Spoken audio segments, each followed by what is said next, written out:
I'd like to ask you, Corinn Altomare, what is the biggest risk? For self-storage specifically, and I'll go there first. Something that we keep a very close eye on is oversaturation because it is such a niche market kind of service and real estate and business. So that's something that we head off very early in our underwriting process.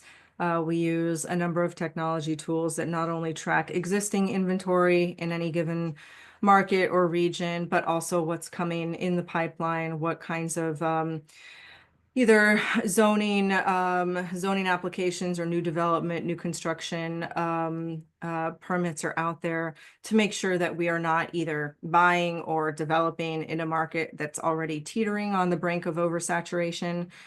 So that's something, very specific to what we do in self-storage that we look at. That's a primary risk, I would say, just because it's the laws of supply and demand. So that's something that we keep a close eye on throughout the acquisitions and due diligence process. We also verify that when we visit potential new acquisitions in person and tour the market, make sure there's nothing that we missed virtually that we can then find out while we're there in person on the ground.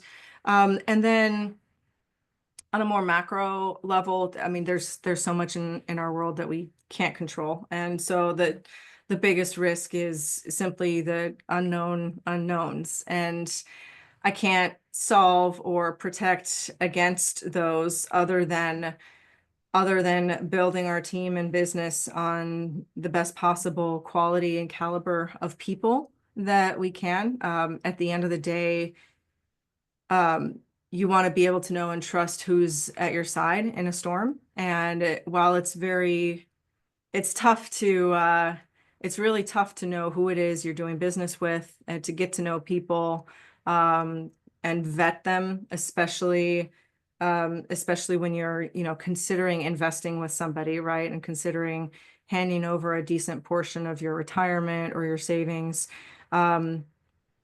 I very much believe that it comes down to people. The wrong people can take the best deal and turn it upside down. The right people can take something that's, on paper pretty modest, but through their commitment, through their integrity, through their work ethic, deliver on what that is supposed to be, what that is supposed to return to our investors. So for me, at the end of the day, it's all about the people that you surround yourself with, that you trust, that you invest with.